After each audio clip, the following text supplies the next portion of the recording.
Bom dia, meu nome é Danúbia Lima, sou fonoaudióloga da APAE e hoje trago aqui para vocês um caso que atendo na instituição e que vem tendo bastante evolução.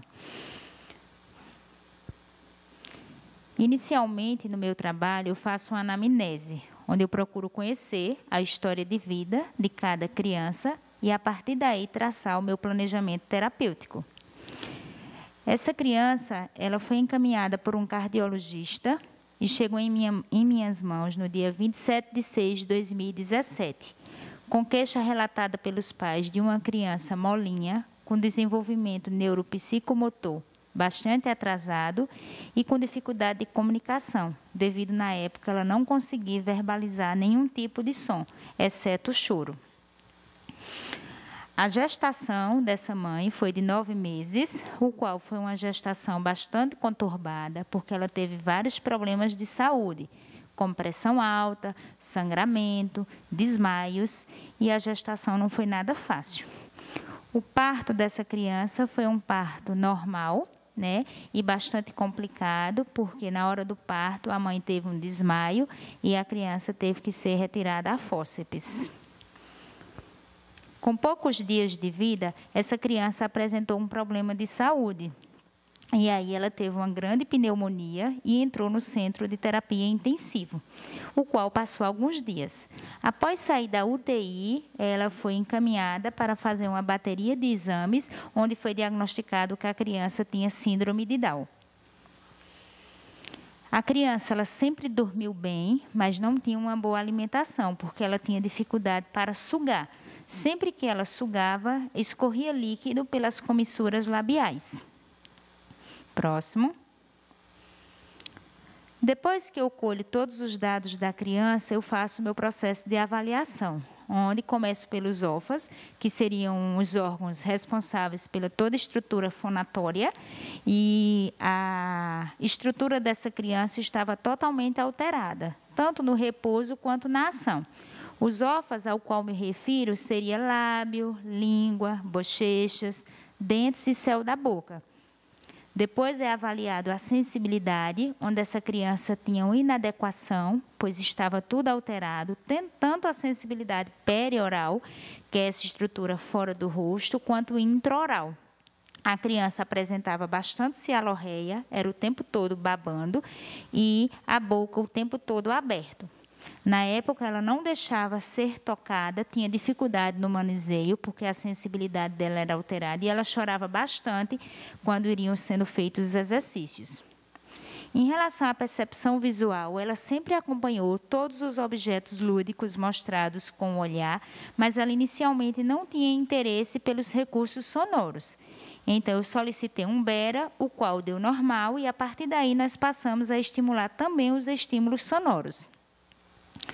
Sua sucção era alterada, ela sugava com a língua fora da boca, fazendo o movimento da língua para fora. Então, sugava fazendo esse barulho. A mastigação também era alterada, pois ela não conseguia fazer o movimento rotatório da mandíbula e ela amassava os alimentos com a língua. A deglutição era também alterada, porque sempre que ela deglutia, escorria líquido dos alimentos pelas comissuras labiais, e o posicionamento da língua dessa criança era de trás para frente, e não o movimento antero-posterior, como é o correto na hora de deglutir. E a fonação dessa criança para a idade também estava alterada, porque ela estava apresentando um atraso de linguagem, o qual os sons não eram vocalizados. Pronto, aqui está a criança, o qual eu me refiro. Se vocês observarem, nessa foto aqui, ela está apresentando uma boca aberta, os lábios são entreabertos, onde o lábio superior é curto e o lábio inferior é vertido.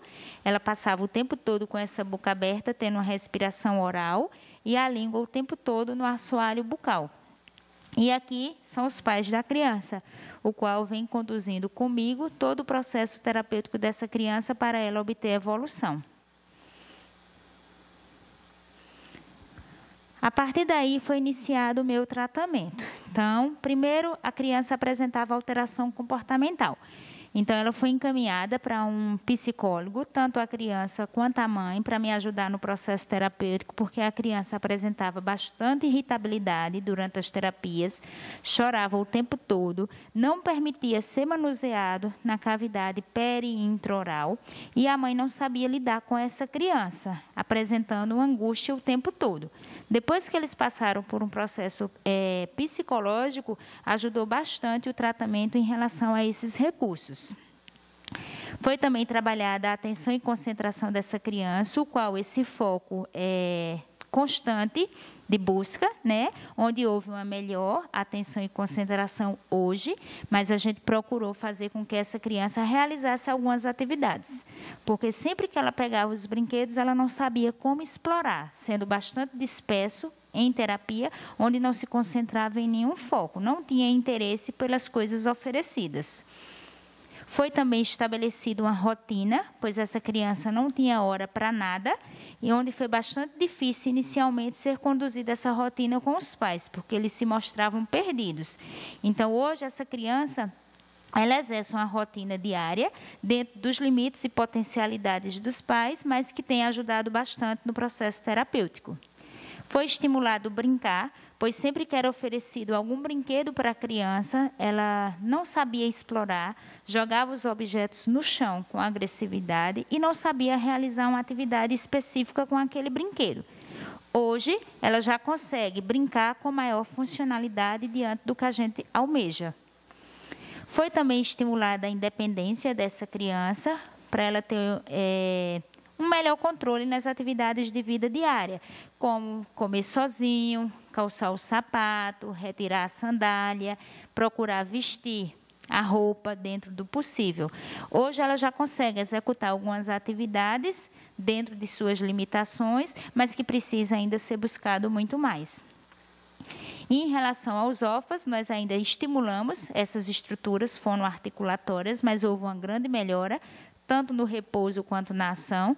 Essa criança hoje não apresenta mais cialorreia, conseguimos ter um melhor vedamento labial durante o repouso, pois ela hoje passa mais tempo com a boquinha fechada, conseguindo uma respiração na maior parte do tempo nasal. E na ação, houve melhora nas funções neurovegetativas. E em relação à sensibilidade, nós conseguimos uma excelente evolução, pois hoje essa criança permite todo o manuseio na cavidade peri-intraoral e não se recusa a nenhum tipo de temperatura e nem de textura utilizada. Hoje ela se alimenta de várias temperaturas, pois ela antes não comia e aceita todos os toques nas estruturas realizados pelo terapeuta. Hoje, o foco da minha terapia é estimular as funções neurovegetativas em busca de maiores resultados. Então, eu ainda trabalho a sucção, que houve bastante melhora, pois hoje essa criança é capaz de usar o copo e usar o canudo, que antes ela não conseguia sugar.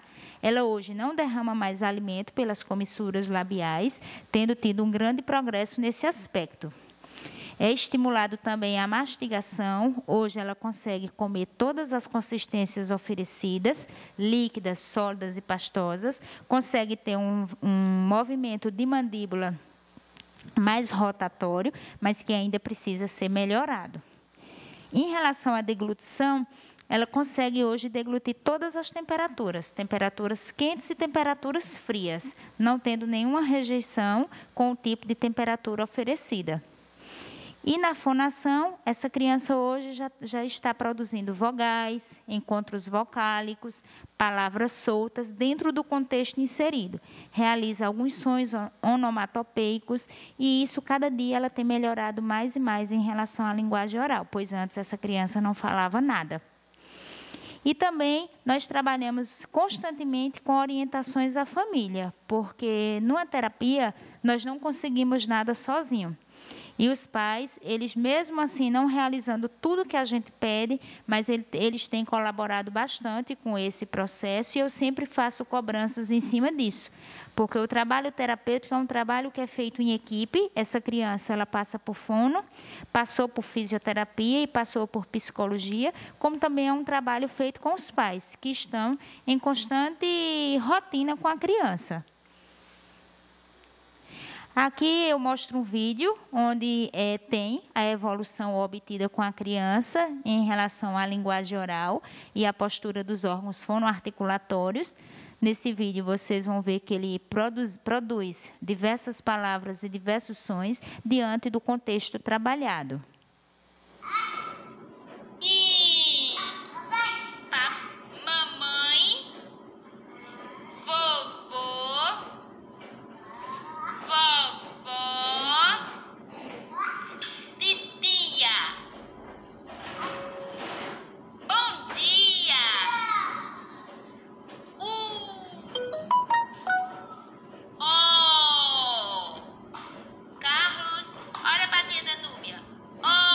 Aqui eu trago um depoimento da mãe, da criança, né? O qual ela passa para vocês todo o progresso da criança. Quando iniciou a terapia fonoaudiológica e como a criança se encontra hoje, que ela não acreditava que o filho fosse ter tanta evolução como hoje ele apresenta, e ela se emociona no depoimento, porque ela mostra estar bastante satisfeita com o tratamento realizado.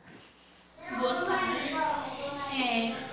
Eu já vim falar sobre o relatório de Carlos Abraão, que da fono, quando ele começou a ir para a fono, ele era um bebezinho muito mole, a boquinha dele não segurava fechada, era sempre aberta, direto. E assim, quando ele nasceu, que eu soube que ele tinha síndrome de Down, aí o médico falou que ele era tão mole, tão fraquinho, que o médico falou que não sabia que ele ia sobreviver, que ia ficar forte. E a gente hoje, a maneira que ele tá forte, tá brincando, ele tá muito fraquinho um pouquinho, e o que a gente tá vendo nele hoje, a gente não só deu mesmo, por causa que Deus é milagroso e fez um milagre, por causa que eu pensei que ele não ia andar, não ia falar, ele já fala mamãe, papai, já fala muitas coisas, já come direito, que uma coisa que quando eu fui para a doutora Danúbia lá na UPA, ele não comia ainda as coisas quente e morna, ele não conseguia suportar, e agradeço a Deus por a vida dele, por a vida de doutora Danúbia, que ajudou muito. Muito obrigada. E aqui é uma mensagem final que eu acho bem interessante, que refere o seguinte: as possibilidades de exercício são infinitas e devem ser criadas a cada objetivo, para cada indivíduo, evitando-se o uso mecânico e sem sentido de fórmulas pré-fabricadas. Nenhuma voz pode ser usada em sua potencialidade total, se os órgãos que compõem o aparelho fonador não constituem uma unidade funcional. Nenhuma voz será adequada se não houver uma integração entre o corpo e a voz e entre a voz e a personalidade do falante. O que é que eu quero trazer com essa frase?